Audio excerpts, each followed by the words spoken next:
Me gustaría comenzar diciendo algo que es elemental, y es aquello con lo que Aristóteles comienza su libro de la metafísica. Es que el hombre quiere por necesidad, anhela por necesidad, saber, conocer la verdad. Todos nosotros somos unos inquietos buscadores de la verdad, continuamente, en todos los niveles. No nos da igual la verdad que la mentira. Queremos conocer lo que son las cosas. Cuando vemos un fenómeno atmosférico nos preguntamos ¿qué es eso? No nos da igual que nos digan que es una pintura puesta en el aire o un fenómeno atmosférico. Cuando nos dan un comestible nos interesa saber si realmente produce la salud o la muerte, y no nos da igual que sea una cosa o la otra. Es decir, realmente nos importa mucho conocer la verdad. Pues bien, a lo que esa facultad humana que busca la verdad le podríamos llamar la dimensión científica del hombre. Es decir, la ciencia, la episteme, frente a la doxa, a la opinión. Ya esto Platón lo había descrito con admirable belleza. Y es que en los grados del saber uno debe ir subiendo, desde la mera opinión hasta el conocimiento, dice él, noético, hasta el conocimiento epistémico, es decir, hacia lo científico, hacia lo que conoce realmente lo que son las cosas. De tal modo que el grado superior del saber en el hombre es científico y el inferior es el de la mera opinión. Pues bien, ¿qué significa la ciencia? ¿Qué es la ciencia? ¿Qué es esa dimensión del hombre racional que trata de buscar la verdad y que es científica? Pues en el fondo el hombre lo que hace es construir sistemas. Lo voy a tratar de explicar. Un sistema en el fondo es un conjunto ordenado, completo, coherente, donde todas las piezas están perfectamente trabadas y por tanto unas se conectan a otras y dan respuesta a los interrogantes que sobre eso surge. Por ejemplo, cuando hablamos del sistema solar, estamos hablando de un conjunto de planetas, de una estrella y de unas órbitas, de unas fuerzas, y todo ello armónicamente comprendido en un todo sistemático. De hecho, en la historia de la astronomía, algunos planetas han sido descubiertos no por observación directa, sino porque en ese sistema faltaba alguna pieza para que tuviera coherencia. Y primero sobre el papel, geométricamente se describe un posible planeta y después, enfocando hacia allá, se descubre. Pues bien, esta es una dimensión humana, la que trata de armonizar, de sistematizar. Bien, para que un sistema sea tal, podemos decir que tiene que ser completo y que de alguna manera tiene que ser continuo. Es decir, que unas piezas estén conectadas a las otras de tal modo que no existan hiatos, simas. Si alguno me pregunta, oye, ¿por qué razón esta mesa está aquí? Y dice uno, pues clarísimamente, porque hay bosques en Canadá. Y dice un hombre, ya, pero es que desde aquella causa hasta esta hay un montón de causas intermedias que deben ser puestas sobre la mesa para que este sistema sea realmente coherente, para que no haya simas en medio. La razón humana, por tanto, va tratando de conectar unas cosas con otras de modo inmediato, de tal modo que todo esté armónicamente conectados. Evitando los saltos. La mitología era una exposición llena de saltos. Si, por ejemplo, uno dice, oye, ¿por qué está habiendo, o por qué ha habido una tormenta tan grande? Y uno dice, pues porque el dios Apolo se ha enfadado contra otros dioses que han tratado de... y entonces ha soplado con fuerza, y uno dice, bueno, da la impresión de que desde esa descripción hasta lo que estoy viendo hay un salto que mi razón describe o descubre como improcedente. Por eso, cuando, en fin, uno descubre que los magos de Oriente, el día 6 de enero, y no quisiera tampoco, en fin, dar un dato de demasiada primicia en este foro, pues cuando uno descubre que quizá necesita algún tipo de explicación añadida para que cuadre el sistema, pues es el paso del mito al logos, a la ciencia, y esto es razonable. Lo he dicho un poco más crípticamente por si acaso. Bueno, bien, hasta aquí todo parece bastante elemental, pero aquí surge un primer elemento de prejuicio. Claro, si todo ha de ser continuo, quiere decirse que en la explicación de las cuestiones materiales, todas las causas que de ello dependan deben ser materiales. Por tanto, la ciencia empírica se cierra a una trascendencia que supondría un salto y por tanto algo no estrictamente científico. Bien, esto parece que es una hipótesis aparentemente bastante razonable, pero vamos a ver si esto es así. Este interés, el de erradicar de la razón humana todo aquello que sea de orden meta empírico, parece que es una doctrina muy al uso, como si hubiera dos ámbitos totalmente separados en nuestras vidas. Uno, lo que se refiere a la reflexión racional acerca del mundo empírico, material, incluso a nuestro origen de por qué existimos. Y otro distinto es ese ámbito de creencias, de afirmaciones que podríamos introducir dentro del ámbito de la fe, pero son dos mundos incomunicables. De tal modo que cuando uno es científico, uno es científico. Y cuando uno es creyente, uno es creyente. Pero ser científico y ser creyente no son dos elementos homogéneos y por tanto caminan en direcciones distintas. Bien. Sin embargo, a partir del siglo XIX hay una gran crisis, una convulsión en el mundo de la ciencia. Y es que la ciencia, esta dimensión humana, racional que todos tenemos, fue evolucionando, fue creciendo admirablemente, pero llegó a una grave crisis, lo que podríamos llamar la crisis de la discontinuidad. Es decir, de pronto descubre la ciencia, por la reflexión humana, que descubre que dentro de cada ámbito científico no se da solución a los grandes problemas, a los problemas del fundamento. Por ejemplo, en física, se ve que lo que parecía una hazaña muy a la mano, la unificación de todas las fuerzas, la fuerza gravitatoria, electromagnética, nuclear débil, nuclear fuerte, vemos que es una cuestión de difícil resolución. Parece, últimamente, que la teoría de la supersimetría, de las cuerdas, parece que permite hacer esto. En cualquier caso, algunos científicos dicen ya que habría que añadir una nueva fuerza, que sería algo así como una fuerza ordenadora. Es decir, descubren que lo que parecía totalmente coherente tiene una cima que no conseguimos alcanzar. Por ejemplo, en biología también parecía que la teoría evolucionista de Darwin agotaba ya radicalmente la capacidad de comprender lo que está sucediendo en la biosfera. Sin embargo, los registros, los residuos fósiles han mostrado que es inexplicable por la pura ley del evolucionismo. Es decir, que en periodos muy pequeños de tiempo existen unas diferencias enormes, saltos cualitativos muy difícilmente, de modo imposible podría decir, explicables por la pura evolución. También podemos admirarnos en saltos, discontinuidades en el conocimiento humano. Por ejemplo, el hecho de la abstracción. Lo que aquí estamos haciendo es comunicar conceptos, palabras. No son cosas materiales, como pretendía un reísta, Kotarbinsky, que decía que no existen más que nombres de cosas materiales. Bueno, los primeros que le contestan a él le dicen: ¿y la materia es, el concepto de materia es material? ¿Me podría definir la materia en términos puramente materiales? En fin, es mejor no seguir por este camino. Pero en cualquier caso, la gran crisis vino a partir de 1900. Les voy a contar una anécdota, es una anécdota un poco así científico, matemático, filosófica. Se refiere al problema o al programa Hilbertiano. No se han equivocado de lugar, ni de sala, ni de tema, ¿eh? Esperen que al final trataremos de aterrizar. ¿Y qué decía el proyecto Hilbertiano?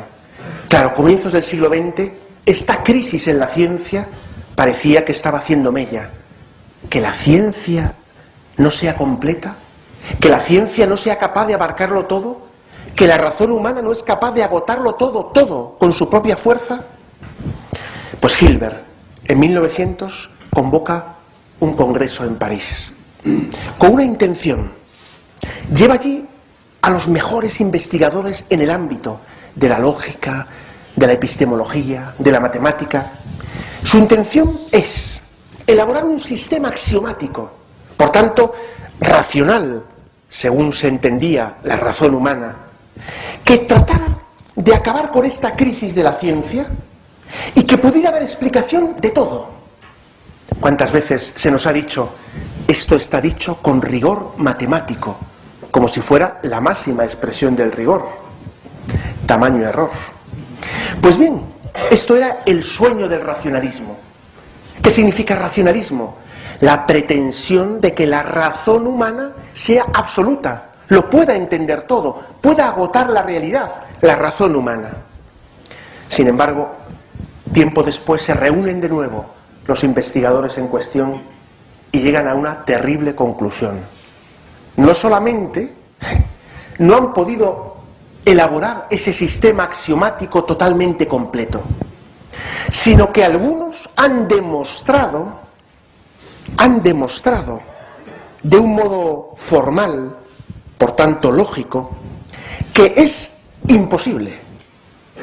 Bien, el salto es enorme. No es lo mismo decir, no sé si se puede hacer o no he conseguido hacerlo, sino he demostrado que no se puede hacer. Y aquí están tres grandes teoremas que seguramente más de uno ha escuchado. Teorema de Gödel, el teorema de Levenheim-Skolem, teorema de Church. ¿Qué dicen estos teoremas? Bueno, si se lo explicara aquí ahora de un modo técnico, creo que conseguiría vaciar la sala en poquísimo tiempo. Por tanto, como no pretendo eso, sino todo lo contrario, lo voy a decir de un modo algo más divulgativo. En Román Paladino, lo que explican estos teoremas, que están elaborados en una parcela de la lógica matemática un poquito más compleja de lo habitual, es la lógica de predicados de orden superior. No es por tanto la lógica habitual, la lógica de enunciados, la que se estudia en cualquier, psicología o en bachillerato. ¿Qué explican estos teoremas? Algo increíble.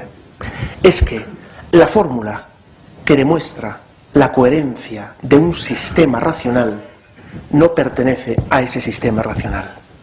Es decir, que para fundamentar una ciencia he de salirme de ella porque su fundamento no pertenece.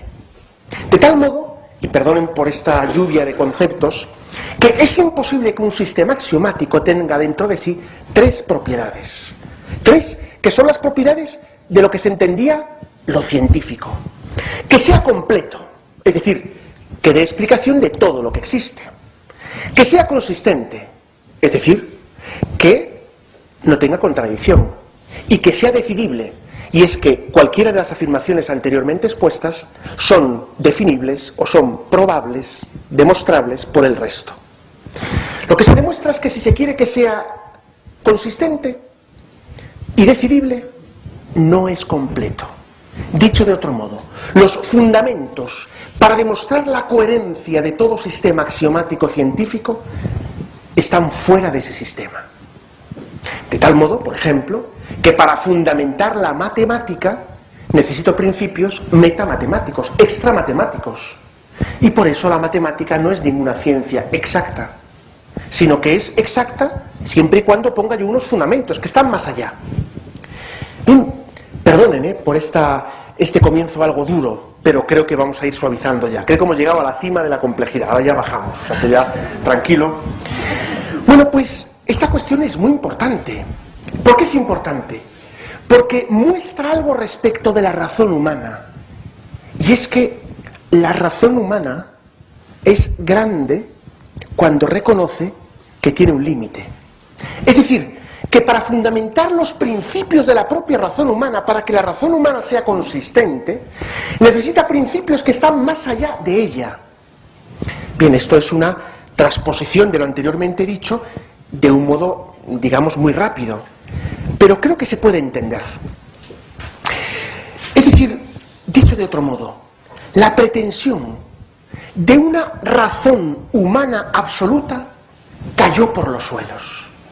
De hecho, fíjense, ¿cuál fue la tentación de muchos de los racionalistas que vieron estas conclusiones científicas? Pues que el mundo es irracional. Pasaron del racionalismo al irracionalismo. Y es que los extremos se tocan. ¿Qué sería el racionalismo? Yo puedo entenderlo todo con mi razón. ¿Cuál es el irracionalismo? Todo es absurdo. No hay que buscar razones. No existe lo verdadero, solo existe lo práctico. Es el pragmatismo. Miren, estos dos son dos elementos de crisis en la comprensión de la razón. Por un lado, la que la absolutiza. Yo puedo entenderlo todo, con mis solas fuerzas racionales. Otra, la que la denigra hasta el extremo. La razón es absurda. No es cuestión de buscar lo verdadero, solo lo útil. En el primer caso, se produce una deificación del hombre. En el segundo caso, se produce un relativismo tremendo. Cada cual que busque su vida, lo que le es útil, lo que le es práctico, porque más allá no se puede ir. Incluso, algunos de los que profesan el irracionalismo sostienen que hasta la religión cabe aquí, porque no es sino un objeto de consumo. Aquel a quien le sea útil profesar un credo, que lo profese. Pero la religión, dicen los irracionalistas, no es ni verdadera ni falsa. Es útil, es práctica, a la gente le tranquiliza, le hace vivir de otro modo.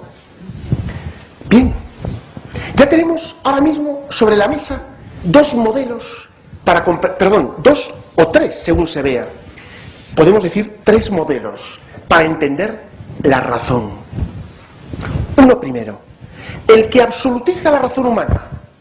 Todo lo que yo no entienda no existe. Todo lo que yo no sea capaz de explicar cabalmente es inexistente. Claro, visto desde ese punto de vista, ¿qué se trata de hacer, por ejemplo, con los contenidos de la fe? Pues hasta que no consiga explicarlos yo con mis luces de la razón, no pararé. Y entonces alguien te dice, oye, Cristo está presente en la Eucaristía. Te explican, no es que esté presente, ahí hay pan, pero es un pan que significa una cierta fraternidad. Ah, ya lo entiendo, claro. Oye, ¿Cristo resucitó? No, hombre, ¿cómo va a resucitar? Su espíritu, su fama, su presencia en los que le habían querido, se hizo presente con tal fuerza que se puede decir que Cristo... Ah, ahora ya lo entiendo. Es el racionalismo, es la versión racionalista de la fe, donde la fe deja de ser fe, se convierte en pura razón humana. De esto hay mucho. La otra postura, irracionalismo. No, mira, la fe no tiene nada que ver con lo racional, no tiene nada que ver con lo verdadero. La fe es sencillamente útil. A quien le vale, pues que la use, como otros usan otras cosas. Esta postura parece muy tolerante, palabra terrible, pero bueno, parece, no es que no haya que ser tolerante, hay que ser más que tolerante, hay que amar la verdad, no tolerarla, hay que amar la verdad, y hay que luchar contra lo falso y ayudar al que yerra a que salga de su oscura cueva de la falsedad. Y este es el mejor servicio que podemos hacer a los demás, ¿no? Si alguien, por cierto, para hacer una pequeña cuña de este aspecto, si alguien veo que va a beber cicuta en vez de un zumo de naranja, pues yo no seré tolerante con el error. Yo le quiero tanto a esta persona que trataré que no beba cicuta, primero por las buenas, y si es necesario, pegaré un manotazo a la cicuta para que este hombre salve su vida. Porque la tolerancia se refiere siempre a las personas, no a los errores. Con los errores nunca hay que ser tolerante, hay que ser intolerante con la falsedad, hay que ser tolerante con el que yerra, que es distinto, ¿no? Bien, vaya, esto es una pequeña cuña publicitaria. Pero, ¿qué pasa desde ese punto de vista? Algunos dicen, bueno, la fe realmente es un objeto de consumo más. Y por tanto, entre comillas, hay que ser tolerante. ¿Tú eres católico? Pues sé católico. Hay otro que es budista, que sea budista. Hay otro que es musulmán. Todo vale igual, porque dicen estos, al final son objetos de consumo para tu uso particular. No tiene que ver con la verdad o con la falsedad, tiene que ver solamente con tu bienestar particular. Bueno, esta postura es tremenda, es también atroz. Por cierto, decía Aristóteles una cosa muy interesante: los que profesan este tipo de doctrinas negando la verdad, lo dicen siempre en teoría, nunca en la práctica, dice él. Lo dicen siempre, dice él, in actu signato, no in actu exercito. Dicho de otro modo, cuando uno dice, no, hombre, no, si es que todo da igual hasta que te afecta a tu bolsillo o a tu salud, donde ya no todo da igual, cuidado, Oye, ¿qué postura económica es la mejor? ¿Esta o esta? Hay que ser tolerante. Bueno, si va por ahí, te quedas sin un duro o sin un euro en tu cuenta. Pues oye, de ninguna manera, coge esta otra. ¿Por qué? Porque me afecta. Decía Aristóteles que es lo que le pasaba a Pirrón de Lea, que no creía en la verdad. Dice, sí, no cree en la verdad, pero cuando va de camino hacia Megara, ve un hoyo en la tierra y lo bordea. Como si no fuera lo mismo un agujero que un no agujero. Dice, es decir, que estos que teóricamente sostienen que todo da igual y que no existe la verdad, a la hora de la verdad sí que lo sostienen. Bien, cabe una tercera postura. La tercera postura es la de una razón distinta. Es la de una razón que no se cree absoluta. Es una razón que se sabe participando de una razón superior. Es una razón que reconoce sus límites. Miren, es que la razón tiene una gran habilidad, la razón humana. Es capaz de demostrar cosas que son. Es capaz de demostrar cosas que no son. Y es capaz de demostrar que hay cosas que yo no sé demostrar, pero que son demostrables. Esto nos pasa en la práctica de un modo muy ordinario. No sé de cuántos de los que están aquí son ingenieros aeronáuticos, pero si realmente uno se sube a un avión de estos transatlánticos, de estos grandes, se sube, lo mira desde fuera, te dicen lo que pesa y te dicen qué va a hacer a partir del momento que cierren las puertas. Yo no sé quién es capaz de demostrar sobre un papel que eso va a funcionar, pero ya nos metemos porque estamos acostumbrados. Pero que no somos capaces de demostrar que eso es así, vamos, para la mayoría de nosotros. Un ingeniero aeronáutico inmediatamente te hace las cuentas. ¿Qué es lo que pasa? Que lo que sí soy capaz es de demostrarme a mí mismo que hay gente que sí es capaz de demostrarlo. ¿Por qué no se cae este tejado que hay aquí arriba? Podría caerse. Bueno, porque yo sé que hay alguien que sí es capaz de demostrar que esto no se cae. Y por eso estamos aquí tranquilos, porque creemos en los ingenieros y creemos en los arquitectos. Es decir, que esto en la vida práctica sucede mucho. Pero ¿y por qué solo en la vida práctica? Por ejemplo, ¿por qué existe el mundo? ¿Por qué existe el mundo? Uno dirá, le veo venir. Nos va a hablar de la creación. Hombre, claro que voy a hablar de la creación. Dos posturas. Una, el mundo ha surgido por azar. ¿Alguno podría explicarme lo que es el azar? El azar. Miren, el azar es una de esas palabras, y si no, reto, con perdón, a quien sea, a que demuestre que no es así, una de esas palabras llenas de irracionalidad. Es una tapadera. No, perdón. Existen cuestiones causadas o existen cuestiones que se producen por libertad. O libertad o causalidad. Efectivamente, yo ahora puedo decidir seguir hablando o callarme. Esto lo decido por libertad y con libertad. Esto no es predecible. No es predecible. Que ustedes estén sentados aquí, más o menos predecible, pero cualquiera en cualquier momento puede levantarse e irse. ¿Por qué? Porque son libres ustedes. Yo no puedo demostrar cuántos van a quedar aquí dentro de 8 horas cuando acabe esta conferencia. No puedo demostrarlo, porque depende de su libertad. Pero hay cosas que sí son predecibles. Es decir, yo estoy convencido que si alguien me da un billete de 50 euros y yo coloco un mechero debajo, saltaría, en fin, con una cierta mesura, ¿no? O medida, pues yo diciendo, oye, en ningún lado está asegurado que esto se vaya a arder. Nadie tendría duda de que el billete de 50 euros va a arder. ¿Por qué? Porque ahí no hay libertad entre el fuego y el billete, y el papel no existe libertad. Bien, ¿por qué ha surgido el universo? Esta es una gran cuestión, muy importante. O sea, ¿el ser existe porque sí? Bueno, esto De hecho, los griegos, cuando se plantearon de lleno, de frente esta cuestión, solo tuvieron una salida para evitar el problema del principio, el eterno retorno. Pero el eterno retorno no es una respuesta, es evitar el problema. Oye, ¿dónde comienza esta línea? Hacemos una cosa, si la convierto en circular, ya no pregunto dónde comienza la línea, es circular. Pero, pero la cuestión gorda, grave, se deja sin resolver. ¿Por qué existe la línea, aunque sea curva? ¿Por qué? Es decir, ¿por qué el ser y no más bien la nada? Como decían los post-hegelianos del siglo XX. ¿Por qué el ser y no más bien la nada? ¿Por qué el ser?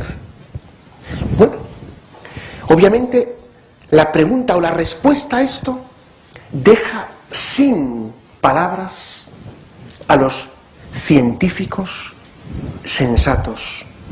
Podría traerles aquí ejemplos de filósofos agnósticos o ateos, que ellos mismos reconocen que el modelo de la creación creacionista concede una coherencia al sistema científico extraordinario.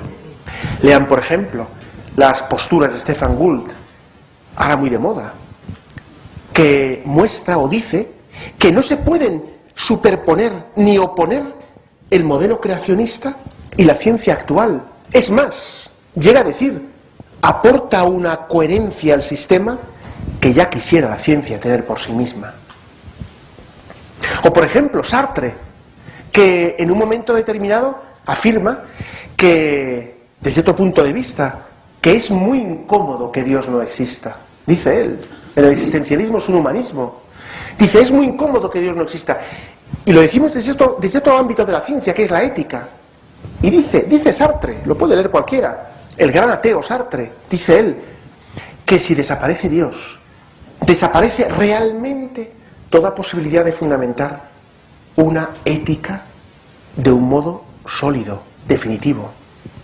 Por eso dice él, es muy incómodo que Dios no exista. Y acaba diciendo él, que si efectivamente Dios no existe, todo está permitido y solo cabe una postura, el consenso puramente arbitrario. Todo es consensuable, todo. Con perdón, hasta el holocausto sería entonces, según esta postura, consensuable. Nietzsche se ríe, por tanto, de ¿qué es el ser humano? ¿Qué es el ser humano? ¿Es que en algún lado está escrito lo que es el hombre? ¿Es que alguien le ha concedido al hombre una dignidad si no hay más que hombres? Pues el hombre no tiene dignidad. El superhombre, el poderoso, si quiere, le concede dignidad, y si no, se la quita. En este ambiente empezamos a movernos, donde nosotros somos, para nosotros, dioses. Unos deciden sobre otros, unos mandan sobre otros. Miren, esta postura no es una coyuntura específica del momento, es una terrible crisis de la razón científica. Ante la pregunta de, ¿pero usted qué dice que es esto? La respuesta es, bueno, habitualmente se actúa de este modo. ¿Usted qué afirma respecto de la identidad de un embrión? La respuesta es, bueno, de hecho, lo que las leyes dicen... pero yo no le pregunto lo que las leyes dicen. Yo le pregunto, ¿qué es? ¿Qué es esto? Oiga, perdone, aquí pone, se puede beber todo lo que hay aquí. ¿Qué es esto? Bueno, lo puede beber usted, pero es que me han dicho que esto es cicuta. Bueno, pero está permitido. Usted, perdone, yo quiero saber qué es esto. La pregunta por la esencia se difumina. Solamente hay una pregunta cuando la razón humana se ha debilitado hasta tal extremo. La pregunta por lo legal, por lo permitido. Pues bien, efectivamente, para entender la realidad en su esencia, en su naturaleza, la razón pide fundamentos sólidos. Y es aquí donde la razón se abre a la fe. Se abre. Pero la fe no es una imposición extrínseca y voluntarista, sino que la razón descubre que la fe es creíble. Es decir, no es que ante el enigma de la razón me dicen, mira, el mundo existe porque un día el dios Apolo decidió lanzar un rayo y entonces esto se convirtió... No. Es que la fe la auténtica fe, te afirma algo, te responde de un modo adecuado a las inquietudes de la razón. Es decir, que existe una discontinuidad continua. La razón y la fe no son lo mismo, pero son inseparables.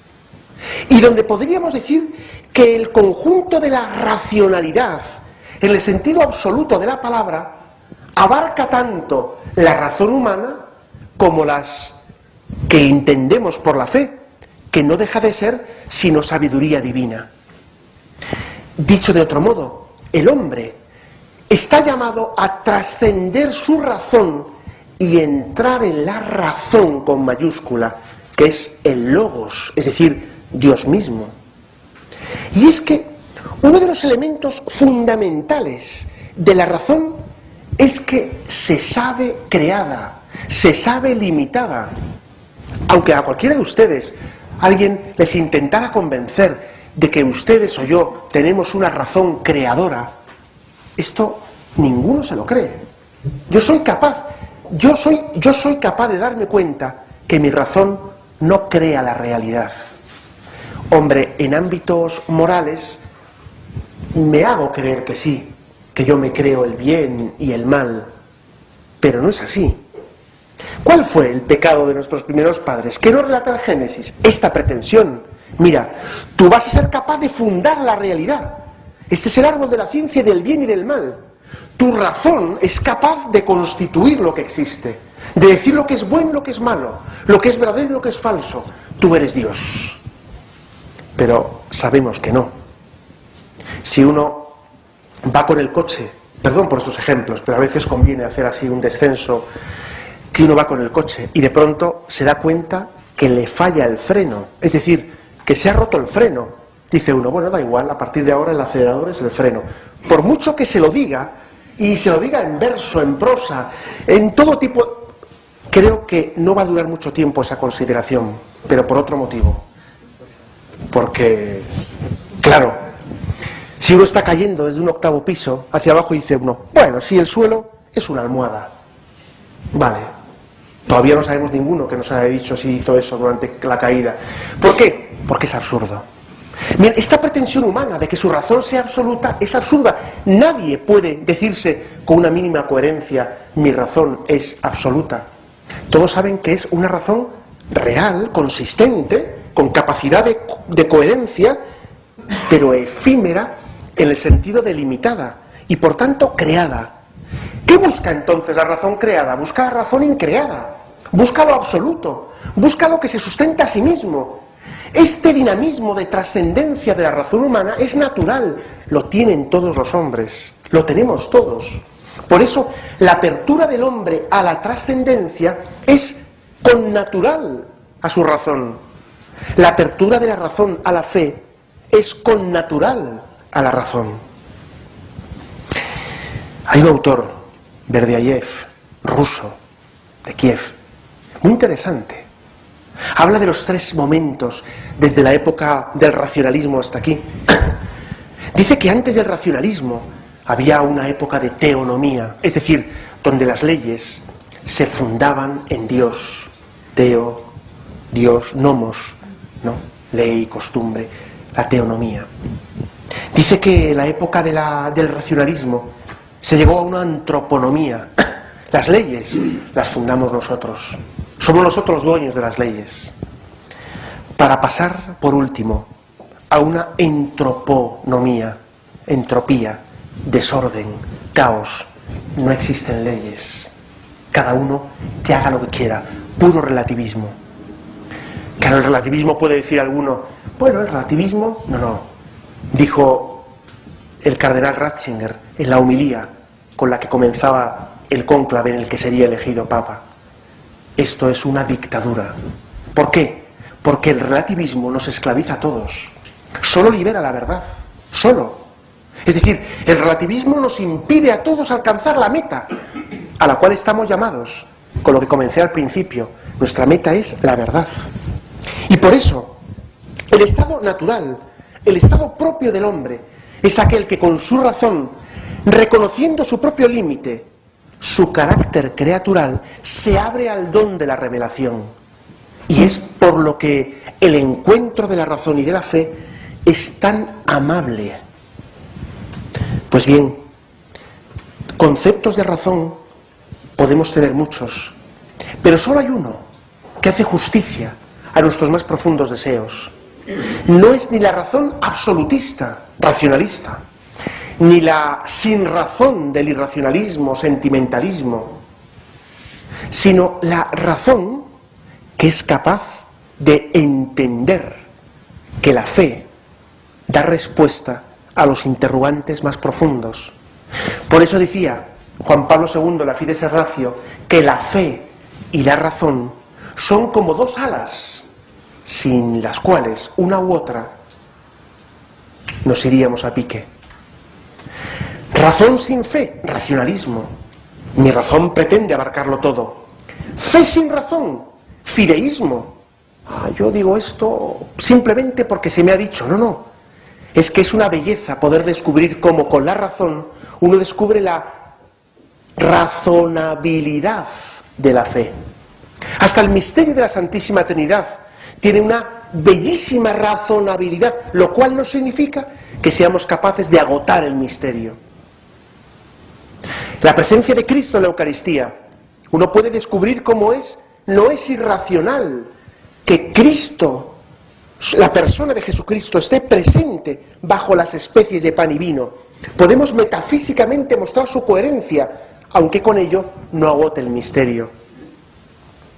Todo lo que la Iglesia conserva como depósito de la fe y nos entrega a todos en el catecismo, todo ello tiene una razonabilidad en la que la razón humana descansa, porque descubre sintonía, descubre una perfecta armonía, descubre que, aunque siendo fuentes distintas, aunque hay una aparente discontinuidad, sin embargo, forma un sistema que sí que ahora es coherente, que es completo y que es consistente y que al hombre le permite descansar en la verdad.